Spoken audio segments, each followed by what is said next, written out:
আসসালামু আলাইকুম সম্মানিত ভিউয়ার্স, আরো একটি নতুন ভিডিওতে স্বাগতম। আজকের এই ভিডিওতে আমরা জানবো যে একটি ব্যক্তির যদি একটি এনআইডি কার্ড দিয়ে ১০ টির অধিক সিম কিনা থাকে, তাহলে সেই ব্যক্তিটি কি ধরনের প্রবলেম পড়তে পারে। এবং আপনারা দেখতে পাচ্ছেন স্ক্রিনে আমার পাশে বসা আমার শ্রদ্ধেয় আঙ্কেল। তো তার এনআইডি কার্ড দিয়ে ১০ টির বেশি অধিক সিম কিনা। তো সেই অধিক সিমের কারণে আমার আঙ্কেল কি ধরনের প্রবলেম পড়েছে, তো সেই বিষয় নিয়েই আপনাদের সাথে উপস্থাপন করবে এবং বিস্তারিত আলোচনা করবে। তো চলুন তার কাছ থেকে আমরা জেনে নেই। তো একটু বলেন। ধন্যবাদ আপনাকে। আমার যে সমস্যাটা এটা বলতে গেলে দেখবেন অনেকের সাথেই এই সমস্যাটা মিলে গেছে। কারো না কারো কোনোভাবেই এটা মিলে গেছে। আমার যে সিমটি এটা রানিং একটা সিম। এই সিম দিয়ে আমার মানে সামাজিক যোগাযোগ মাধ্যমে সবগুলো সাইটই অ্যাক্টিভ। হঠাৎ করে আমার সিম দেখি যে মানে নেটওয়ার্ক ফেল দেখাচ্ছে। এরপর কাউকে কল দিতে গিয়ে দেখি যে মানে রেজিস্ট্রেশন ফেইল।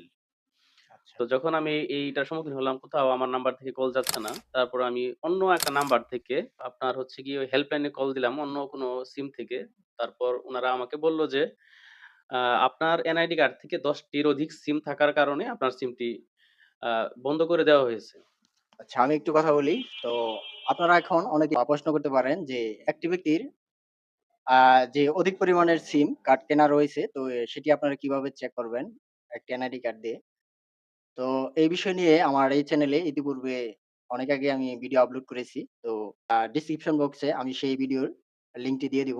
তো আপনারা একটু দেখে নিবেন যে আপনার এনআইডি কার্ড দিয়ে কতগুলো সিম কার্ড কিনেছেন, তো আপনি কিভাবে চেক করবেন।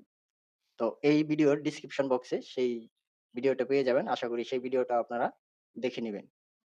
জি, পরে যাই বলেন। হোক, যা বলছিলাম যখন আমি হেল্পলাইনে কল দিই উনারা বলল যে, আপনার এনআইডি কার্ড থেকে ১০ টির অধিক সিম আছে। আচ্ছা, এটা হচ্ছে কি মানে ১০ টির অধিক সিম বলতে অনেক আগে দেখা যাচ্ছে মানে গুরুত্ব ওভাবে দেওয়া ছিল না। অফার ছিল বা বিভিন্ন সিম নেওয়া হইতো। নাম্বার চয়েস ছিল। এজন্য সিমগুলো নেওয়া হয়েছিল। এটা আসলে ওইভাবে কোনো মানে বিশেষ কোনো কারণের জন্য সিম একাধিক এরকম না। যদিও আমার ২ টা সিমই সবসময় রানিং থাকতো। আচ্ছা, যাই হোক তারপরে হচ্ছে গিয়ে উনারা বলল যে কাস্টমার কেয়ারে যোগাযোগ করার জন্যে উনারা একটা সমাধান দিবেন। তো আমি আমার এনআইডি কার্ড নিয়ে তারপরে হচ্ছে গিয়ে গেলাম কাস্টমার কেয়ারে। কাস্টমার কেয়ারের প্রতিনিধি বলল যে, আ ওই যে যেভাবে ডায়াল করতে হয় জি, *১৬০০০ জি, জি। আমি হ্যাশ। ইতিপূর্বে এই জি, কথাটা বলেছি। সেটা আপনারা একটু চেক দিয়ে নিবেন। আমার হ্যাঁ। ডেসক্রিপশন বক্সে সেই ভিডিওর লিংকটি দেয়া থাকবে আরকি। *১৬০০০ তারপর হচ্ছে গিয়ে ওই এনআইডির লাস্ট ৪ ডিজিট ৪ ডিজিট। হ্যাশ। জি, জি, জি। তারপর ডায়াল করার পরে আমার যে কয়টা সিম রেজিস্ট্রেশন করা ছিল ওটা চলে আসছে। তো ওখানে দেখা গেল যে আমার মানে ১০ টার অধিক মনে হয় ১১ টা না ১২ টা সিম ছিল। যার জন্য বন্ধ করে দিয়েছে। পরে আমি আ উন যে অপারেটরের সিমগুলা ছিল আমি প্রত্যেকটা অপারেটরে যেয়ে ওগুলো সবগুলা করলাম।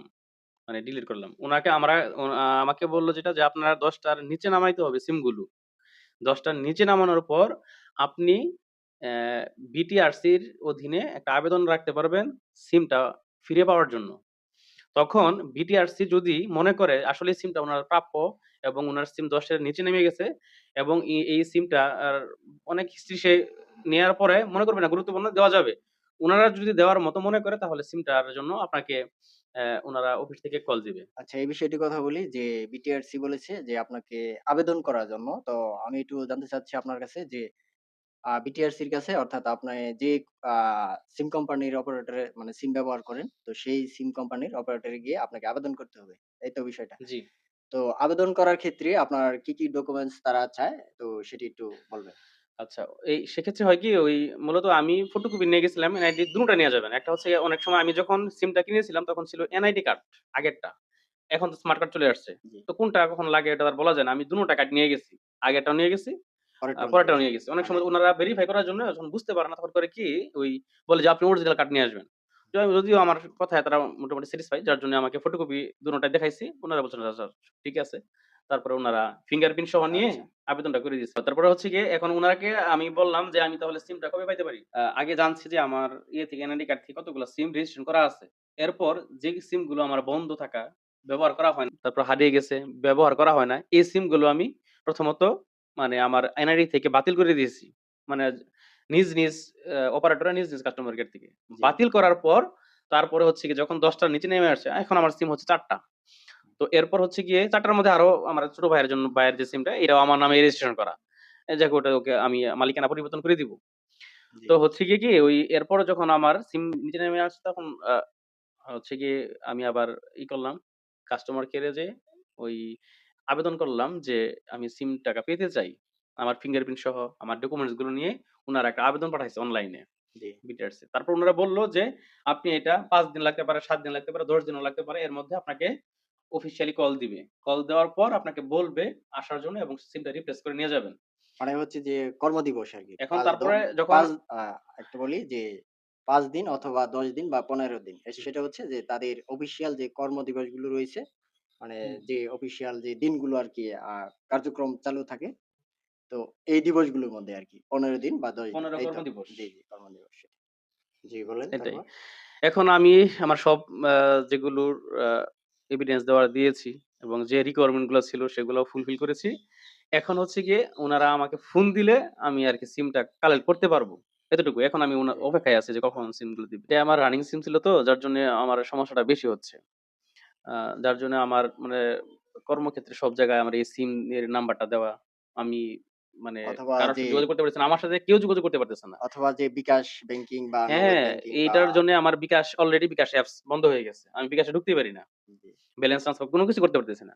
এবং হচ্ছে গিয়ে আমার সাথে কেউ যোগাযোগও করতে পারতেছে না। আসলেই এই বিটিআরসি যে নির্দেশটা আরকি দিয়েছে আমাদেরকে যে একটি ব্যক্তি যদি একটি এনআইডি কার্ড দিয়ে ১০ এর অধিক সিম কার্ড কিনে তাহলে এই প্রবলেমটা পরে হতে পারে। তো এখন যেটা আরকি আমরা ইতিপূর্বেই জানতে পারলাম বিটিআরসি ইতিমধ্যে একটা যে নোটিশ জারি করেছে যে ২০২৬ সালে যাদের এনআইডি কার্ড দিয়ে ১০ টির বেশি সিম কার্ড তাদের টোটালি অফ করে দেওয়া হয়েছে এবং এটাকে কমিয়ে এখন বর্তমানে ২০২৬ এ তারা যে সিম কার্ডের হচ্ছে যে তালিকাটা দিয়েছে সেটি হচ্ছে আমার মনে হচ্ছে যে ৫ টি একটি ব্যক্তির এনআইডি কার্ড দিয়ে ৫ টি সিম কার্ড কেনা যাবে। অতিরিক্ত সিম কার্ডের কারণে আসলে কিন্তু আমরা অনেকেই অনলাইনের মাধ্যমে স্ক্যামের হুম, দিকে হুম। শিকার হই বা প্রতারিত হই। তো বিটিআরসি যে নির্দেশটা দিয়েছে ২০২৬ সালে যে একটি ব্যক্তি যদি হচ্ছে যে ১০ এর বা ৫ এর অধিক সিম কার্ড কেনা থাকে তাহলে আমাদের কিন্তু এই ধরনের প্রবলেম পড়তে হয়। মানে স্ক্যামের শিকার বা হুম, বিভিন্ন হুম। ধরনের প্রতারিত আমরা হয়ে থাকি। তো এটা আসলে নির্দেশটা তারা কেমন দিয়েছে যে বর্তমান সময়ে ২০২৬ সালে একটি ব্যক্তি যদি ৫ টি সিম কার্ড কেনা থাকে তাহলে আমাদের কেমন সুবিধাটা আমরা ভোগ করতে পারবো বা স্ক্যামের আ যে প্রবলেমটা আমরা বিভিন্ন ধরনের অনলাইনে প্রতারিত হই, এটা কিন্তু আসলে আমাদের অনেকটাই আ এটা কম হবে। তো এটা আপনার কাছে আচ্ছা। কেমন লেগেছে এই এইটা সম্পর্কে একটু বলুন? যদিও আমি মোটামুটি যে সিমটা বন্ধ হওয়ার কারণে আমি অনেক সমস্যার সম্মুখীন হচ্ছি। যোগাযোগের হুম, থেকে বাইরে চলে গেছি। তবুও আমি নিজে থেকেই বলব, আমার মানে ব্যক্তিগত অভিমত সেটা হচ্ছে গিয়ে এই সরকার যে নির্দেশটা দিয়েছে, জি, জি, এটা জি। আসলেই খুব সত্যিকার অর্থেই খুব ভালো একটা। এটা আরো আগে নেওয়া উচিত ছিল। কারণ বর্তমান পরিস্থিতিতে যেভাবে আপনার অনলাইনের মাধ্যমে বিভিন্ন যোগাযোগের মাধ্যমে কিন্তু প্রচুর পরিমাণে হচ্ছে। আপনার জি, জালিয়াতি হচ্ছে, থ্রেড থ্রেড হচ্ছে, হুম, তারপরে বিভিন্ন আ করাপশন এর মধ্যে জড়ায় যাচ্ছে। যার জন্যে এই সিমটা যদি কমায় আনা হয়, হুম, এটা হুম। নিরাপত্তার জন্য অনেক বড় একটা ব্যাপার। জি, জি, হ্যাঁ? জি। এটা এখন এখন কিন্তু এই সিমটা যদি কম থাকে বা নির্দিষ্ট করা থাকে কার আ একদম থাকবে আরকি, নির্ধারিত থাকবে। হুম, তখন হুম। কোন অপরাধ করা এত সহজ হবে না এবং যে অপরাধ করলেও উনাকে অতি সহজেই অল্প সময়ের মধ্যেই আইনের আওতায় আনা সম্ভব হবে। যে এটা খুব ভালো একটা উদ্যোগ। বিটিআরসি বা সিম কোম্পানির যারা রয়েছেন। তো আসলে ভিডিওটা অনেক আ লম্বা হয়ে যাচ্ছে। তো আমরা একটু সংক্ষিপ্তভাবে জি, আমি আমরা আমি শেষ শেষ করতে করে দেই। চাচ্ছি। সেটা জি। হচ্ছে গিয়ে কি মানে এরকম পরিস্থিতি যারা অনেকে আছেন যে সিম মানে ১০ টার অধিক সিম আছে। আপনারা মনে করতেছেন যে না আমার সিম এখনো বন্ধ করে নাই, তার মানে সমস্যা নাই। দেখবেন হঠাৎ করে আপনার রানিং যে সিমটা আছে তখন বন্ধ হয়ে যাবে। এইটা বন্ধ হয়ে গেলে আপনার এটা ফিরে আনতে অনেক সময় লাগবে। অনেক ঝামেলা করতে হয়। সুতরাং আপনার সিমটা বন্ধ হওয়ার আগেই আপনার উচিত আপনার যে নিকটস্থ কাস্টমার কেয়ার আছে ওখানে যেয়ে আপনার যে অতিরিক্ত সিম এগুলো বাতিল করা। আপনার জন্য ভালো হবে এবং নিজের নিজের জন্য নিরাপত্তার জন্য যথেষ্ট ভালো হবে। ধন্যবাদ সবাইকে। যারা আপনারা একটা এনআইডি কার্ড দিয়ে অধিক পরিমাণ সিম কার্ড কিনেছেন, তো আসলেই এই অধিক পরিমাণ সিম কার্ড কেনা থেকে অর্থাৎ ৭ টা, ৮ টা বা ১০ টা সিম কার্ড কিনেছেন। তো নেক্সট টাইম যাদের এনআইডি কার্ড যারা নতুন করে করতেছেন, হুম? তো তাদের উদ্দেশ্যে বলতেছি, আপনার অপ্রয়োজনীয় সিম কেনার আমি আমার ব্যক্তিত্ব বিষয় থেকে বলতেছি যে, এই কাজটা কখনো করবেন না।